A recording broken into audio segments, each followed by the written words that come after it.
Assalamualaikum warahmatullahi wabarakatuh.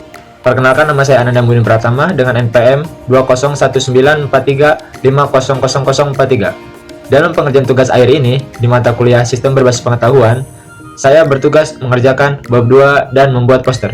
Terima kasih. Perkenalkan, nama saya Safira Salsabila dengan NPM 201943500091. Dalam pengerjaan tugas akhir mata kuliah Sistem Berbasis Pengetahuan, saya mengerjakan bagian bab 1 dan skrip presentasi untuk aplikasi. Terima kasih. Halo, perkenalkan, nama saya Nur Imama dengan NPM 2019435096. Dalam tugas SBP ini, saya bertugas untuk penyusunan bab 3 dan juga membuat narasi tentang flowchart dan poster. Terima kasih. Guys, perkenalkan, nama saya Brady Samuel, NPM 2019430030. Dalam pengerjaan tugas akhir di mata kuliah Sistem Berbasis Pengetahuan ini, saya bertugas mengerjakan bab 4 serta flowchart dan kesimpulan dari aplikasi tersebut. Terima kasih. Perkenalkan, nama saya Ahmad Fajar Ramadhani, NPM 201943501688. Dalam mengerjakan tugas akhir mata kuliah Sistem Berbasis Pengetahuan ini, saya mengerjakan bab 5 dan merapikan laporan. Terima kasih. Nama saya Rizal Mutafin dengan NPM 202043579040. Dalam pengerjaan tugas akhir mata kuliah Sistem Berbasis Pengetahuan, saya mengerjakan bab 6 dan video presentasi Sistem Berbasis Pengetahuan. Sekian dan terima kasih. Perkenalkan, nama saya Abdul Hamid dengan NPM 201943502765. Dalam mengerjakan tugas akhir di mata kuliah Sistem Berbasis Pengetahuan ini, saya bertugas mengerjakan website. Terima kasih. Perkenalkan, nama saya Asraf Abdullah Hairul Umam dengan NPM 201943500098. Dalam pengerjaan tugas akhir di mata kuliah Sistem Berbasis Pengetahuan ini, saya mengerjakan ringkasan dan editor video presentasi. Terima kasih dan selamat menyaksikan. Kelompok kami menggunakan judul Perancangan Sistem Pakar Berbasis Website dalam menentukan penyakit cacar dengan metode forward chaining. Kami sangat berterima kasih kepada Bapak Furkoni Yudhistira, SSI MKOM, yang telah memberikan ilmu yang sangat bermanfaat. Baik, untuk mempersingkat waktu, langsung saya masuk ke bagian poster ya, yang sudah kelompok kami buat, yaitu dengan judul Sensitive to the Type of Cacar. Di dalamnya isinya ada premis, yang kedua subgoal, yang ketiga ada rules, yang keempat ada fakta, dan yang terakhir ada trik.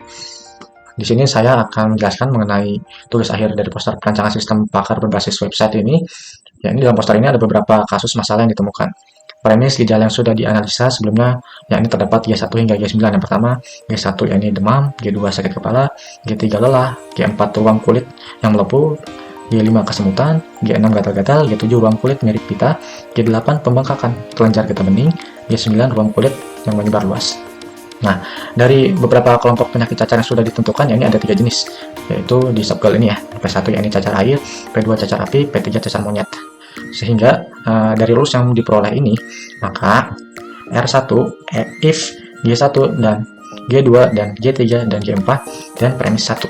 Berarti R1 ini didiagnosis sebagai cacar air. Ya, ini dengan keluhan demam, sakit kepala, lelah, dan ruam kulit yang melepuh. Di rules yang kedua, if G5 and G6 and G7 dan P2. Ya, ini menghasilkan cacar api. Yang terdapat kesemutan, gatal-gatal, ruam kulit mirip pita. Yang terakhir ada rules yang ketiga, ini cacar monyet. If G1 and G8 and G9 dan P3, yakni dengan keluhan demam, pembengkakan, kelenjar getah bening, ruam kulit. Selanjutnya didapat hasil analisa yang digambarkan menggunakan grafis visual tree. Nah, ini bisa kita lihat bersama-sama sebagai keputusan akhir yang sesuai dengan premis atau gejala. Baik, setelah saya menjelaskan tentang poster ya, selanjutnya kita akan masuk ke flowchart. Nah, ini dia flowchart yang sudah kami buat. Flowchart kami dari kelompok 2 untuk menentukan penyakit cacar berdasarkan diagnosa dengan metode forward chaining. Pada flowchart perancangan sistem pakar berbasis web dalam menentukan penyakit cacar berdasarkan diagnosa menggunakan metode forward chaining ini, di sini saya akan menjelaskan alur dalam flowchart tersebut. Sebelumnya pasti semua pada tahu ya, flowchart ini adalah bagian alur, yakni berisikan langkah atau proses untuk mengoperasikan sebuah program. Nah, ini dia.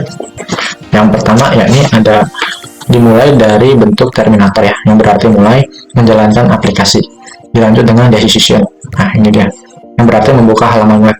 Kemudian adanya 2 alur pilihan, yaitu ada about atau proses input data pasien. Nah, ini input data nih. Di sini kita bisa input mengenai nama, kota tempat tinggal kita, dan jenis kelamin. Dan juga ada about ya, sebagai informasi mengenai penanganan cacar dan sebagainya. Jika kita ya untuk melakukan input data, maka lanjut proses preparation sebagai pernyataan awal diagnosa. yang disajikan dalam 3 pernyataan diagnosa keluhan yang dialami pasien. Jika ya, maka input proses submit untuk baca data gejala. Jika tidak, maka proses tidak dapat dilanjutkan. Nah, yang pertama ini ada pernyataan awal diagnosa ada 3 ya. Yang pertama, demam, sakit kepala, lelah, dan ruam kulit melepuh. Yang kedua, kesemutan, gatal-gatal, ruam kulit mirip pita. Yang terakhir, demam, pembekakan kelenjar getah bening, ruam kulit menyebar luas. Nah, setelah kita pilih salah satu, nah nanti kita akan munculkan baca data gejala. Selanjutnya, proses untuk preparation pernyataan akhir terdiri dari 2 alur, yaitu output dari hasil diagnosa yang telah diinput, pernyataan akhirnya, dan juga proses decision jika ingin melakukan pengulangan pemilihan keluhan. Jika tidak, maka nah ini ya, apakah ini diagnosa ulang. Jika tidak, maka hasilnya selesai. Nanti keluar hasilnya apa ya, dari 3 pilihan pernyataan awal diagnosa tadi ya. Nah, nanti dari pernyataan awal diagnosa kita pilih salah satu keluhan yang kita rasakan, baca data gejala, pernyataan akhir, hasil diagnosa. Kalau tidak ingin mengulang, maka hasilnya selesai dan muncul hasil akhirnya. Baik, setelah saya sudah menjelaskan terkait poster dan flowchart, kita masuk ke aplikasinya atau website yang sudah kelompok kami buat. Adapun pengerjaan tugas akhir, kami memutuskan untuk membuat program berbasis website. Ada beberapa alasan kelompok kami menggunakan website, yakni yang pertama, website ini bisa diakses oleh siapapun yang mempunyai linknya. Yang kedua, bisa diupdate dan terupdate lebih cepat.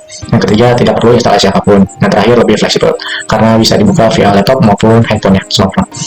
Keunggulan lain yang kami berikan adalah untuk mengakses website ini, kita tidak perlu untuk membuat account atau memiliki account, karena website ini dirancang untuk memudahkan para user yang sangat membutuhkannya. Ya, saya langsung masuk saja ya ke tampilan dari website yang sudah kelompok kami buat. Sebentar yang jelas. Nah, ini dia. Nah, ini dia, pada halaman ini terdapat slideshow ya, berisi pengenalan jenis berbagai macam penyakit cacar yang sering kita dengar atau terjadi pada orang di sekeliling kita. Yang pertama yakni sebentar, ada cacar air. Nah, ini dia tampilannya. Yang kedua ada cacar api. Yang terakhir yakni ada cacar monyet. Lalu pada bagian ini, nah ini dia, kita masih mendapatkan informasi tentang berbagai penyakit cacar ya. Ada cacar air, ada cacar api, ada cacar monyet. Di sini ada berbagai deskripsinya, dari deskripsi cacar air, deskripsi cacar api maupun cacar monyet. Kita lanjut ke bawah, scroll lagi. Pada bagian ini kita bisa membaca tentang sekilas tentang menjaga kesehatan tubuh yang menjalankan pola hidup adalah dasar dari menjaga tubuh tetap fit. Apalagi sampai saat ini dunia masih berjuang melawan virus, bahkan para ahli pun masih terus meneliti cara melakukan macam-macam virus. Apa yang harus kamu lakukan adalah tetap jalankan pola hidup sehat dan ikuti protokol kesehatan. Ya, kita harus banyak olahraga ya untuk terhindar dari berbagai macam penyakit, makan makanan bergizi sehat, apalagi banyak-banyak makan buah. Nah, kalau kita scroll ke bawah lagi ada deskripsi juga tentang menjaga kesehatan, kelanjutan dari yang atas. Baik, kita langsung masuk ke, nah ini dia nih, untuk dari inti website kelompok kami, ya ini adalah mengecek keluhan yang terjadi pada diri Anda ya, terutama pada penyakit cacar sesuai judul kelompok kami. Nah, di sini ada tampilan seperti ini, ada cek keluhan Anda. Nah, ini kita ada isikan kolom nama, city atau kota, gender, keluhan. Kita bisa pilih salah satu dan klik submit. Pada form ini kita bisa isi data diri kita ya. Kalau semua sudah terisi, nanti akan muncul hasilnya. Nah, coba saya isi dulu sebentar ya. Nama saya ketik aja ya, jelas Rizal Mutakin. City saya atau kota saya tinggal di Bekasi. Gender ya ini male. Keluhan sebagai contoh, demam, sakit kepala, ruam kulit yang melepuh. Yang terakhir ini kesemutan. Saya klik dan terakhir coba saya submit ya. Nah, nanti muncul hasilnya seperti ini.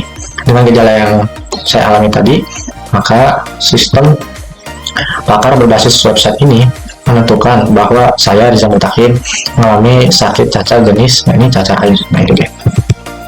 Baik, sekian dari presentasi saya, Rizal Mutakin, perwakilan dari kelompok 2. Kami berharap semoga website ini bisa berguna untuk semua user yang sangat membutuhkan. Kesimpulan dari saya, pengembangan aplikasi pakar ini ditunjukkan untuk mensubstitusikan pengetahuan manusia ke dalam bentuk sistem, sehingga dapat digunakan oleh orang banyak. Perangkat lunak dapat digunakan untuk memberikan solusi terhadap penyakit kulit cacar pada anak-anak maupun pada orang dewasa. Perangkat lunak mendukung proses penambahan dan penyimpanan daftar data penyakit dan gejala-gejala serta solusi yang dapat dilakukan. Sekian presentasi dari kelompok 2, kurang lebihnya mohon maaf. Wassalamualaikum warahmatullahi wabarakatuh. Terima kasih.